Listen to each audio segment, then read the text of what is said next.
Alors maintenant qu'on arrive à voir un petit peu la manipulation simple qu'on est capable de pouvoir faire avec PHP, on peut aller plus loin. C'est-à-dire que là, on pourrait rajouter des formulaires. Pourquoi pas un formulaire HTML? Un formulaire qui demanderait, pourquoi pas, donc j'enlève tout, d'accord? Un formulaire qui demanderait 2 valeurs, ok? Donc on va faire un formulaire. On va lui donner une méthode post, voilà. Au niveau de l'action, on va rien lui donner parce que tout va se jouer à l'intérieur de cette page. Bon, dans notre formulaire, on va faire 2 champs. On va faire un premier champ, input, de type, on va dire number. Allez, on va dire de type number. Vous voyez, ça c'est le typage, d'accord? Au niveau de son nom, on va l'appeler A. Voilà. Et puis l'ID, j'en ai pas besoin. Ok. Et pour que ça soit simple, ici je vais mettre un placeholder et je vais dire entrer la valeur de A. Ok. CTRL S, à quoi ça ressemble? J'ai un champ de formulaire, voilà, qui me dit entrer la valeur de A. C'est pas mal.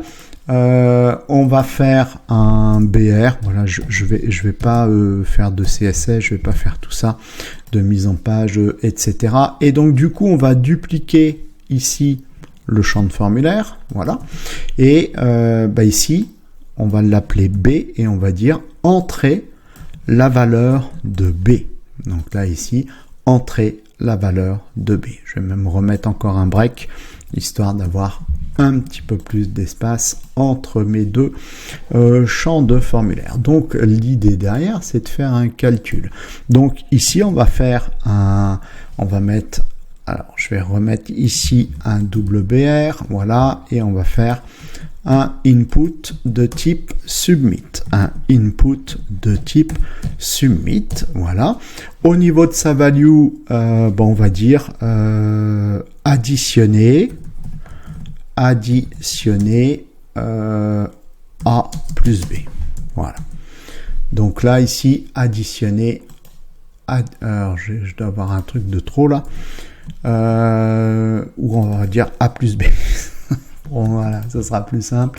A plus B. Ok, donc si on appuie là-dessus, on veut le résultat de A plus B. Donc, c'est-à-dire le résultat de ce qui aura été rentré ici dans les 2 champs de formulaire. Je vais peut-être même agrandir un peu mon truc, il y a moyen ou pas. CTRL plus, voilà, ça sera plus agréable quand même. Bon, comment on va faire ça? Il va falloir qu'on fasse un petit programme. D'accord, ok. Donc si on veut faire un petit programme, donc en PHP, alors on va écrire par exemple le résultat en dessous. Ok. Donc du coup, je vais remettre 2BR, voilà, en dessous, ici, de notre bouton de formulaire. Ok. Bon. Pour écrire du PHP, on se rappelle, chevron, point d'interrogation, PHP, et pour fermer, point d'interrogation, il est ici, et chevron. Ok.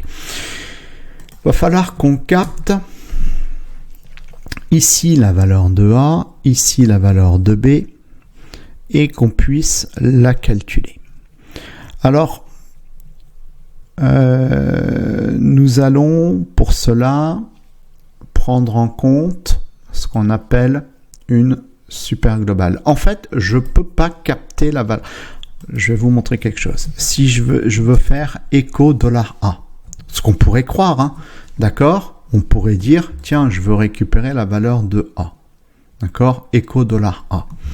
Qu'est-ce qui va se passer si je fais ça? Donc là, ici, je vais même actualiser et je risque même d'avoir un problème. Attention, la variable $A n'a pas été définie, elle n'existe pas. Ok. Bon.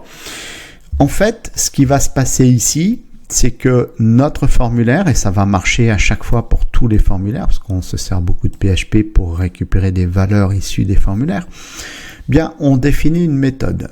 Soit on a une méthode get, soit on a une méthode post. Alors, la plupart du temps, quand on va utiliser un formulaire, c'est qu'on va utiliser une méthode post.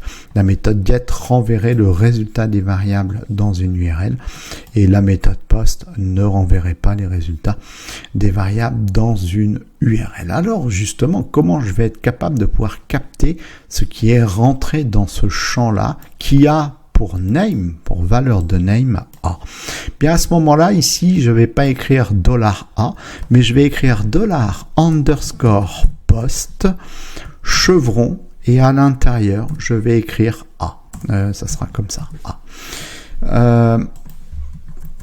Ça veut dire quoi? Ici, ça s'appelle une super globale, donc $_post, puisque j'ai une méthode post. Et ici, si je mets des chevrons comme ça, en fait, c'est tout simplement parce que c'est un tableau associatif. Je vous le dis juste pour votre gouverne. Peut-être que si vous avez un peu de culture, vous comprenez ce que je veux dire. Sinon, c'est pas grave en soi pour l'instant.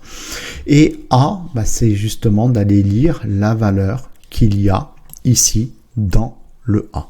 Bon, alors si je fais ça, je me dis ça va être bon, ça devrait le faire. Alors on va essayer. Donc je vais rentrer une valeur, je vais rentrer par exemple 78 et je vais appuyer là-dessus. Regardez ici, il m'a récupéré la valeur de A. Donc ça c'est plutôt intéressant. Si je veux récupérer également la valeur de B, alors ici je vais écrire echo, echo quoi? Pareil, $_post, alors les super globales, on les écrit toujours en majuscule. Et ensuite, dedans, on va dire, je veux écrire la valeur de B, CTRL S, je vais actualiser mon document, voilà. Il m'a gardé un truc, c'est pas bien, je vais appuyer là.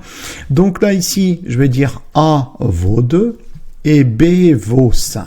Ok, je clique là-dessus. Alors, le résultat, il m'écrit 25. Il m'écrit 25. Il m'écrit pas 25. Il m'écrit 2 et il m'écrit B. C'est simplement que, en fait, il n'y a pas de séparateur, il n'y a pas d'espace entre la valeur de A et la valeur de B.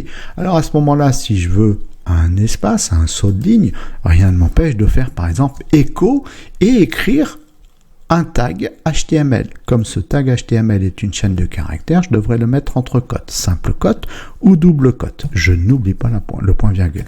Et donc ici, je vais écrire mon tag HTML qui est le tag BR, break, revient à la ligne. Donc si je rappuie là-dessus, alors j'ai plus rien évidemment, 2 et 5. Si je rappuie là-dessus, je retrouve bien 2 pour le premier et je retrouve bien 5 pour le deuxième. Alors si maintenant je veux avoir le résultat de mon calcul, bien qu'est-ce que je vais faire?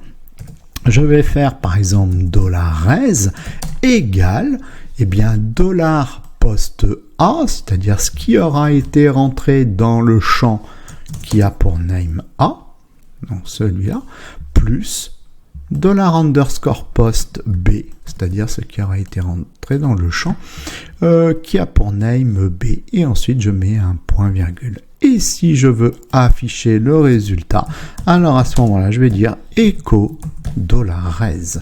Et là, qu'est-ce qui se passe? Alors attendez, je vais juste rajouter aussi un break juste avant, sinon voilà, histoire de revenir à la ligne pour avoir le résultat. Je vais recommencer. Il m'a fait directement le calcul. Donc là, ici, je recommence. Je vais dire 1 pour la valeur A, 1 pour la valeur B. Voilà, 1 pour la valeur A, 1 pour la valeur B. Et ça, c'est 1 plus 1. C'est echo $raise. Je récupère la valeur de 2. Alors, simple, jusque-là, rien de compliqué. Donc, vidéo suivante, on va un tout petit peu rendre ça encore un petit peu plus complexe.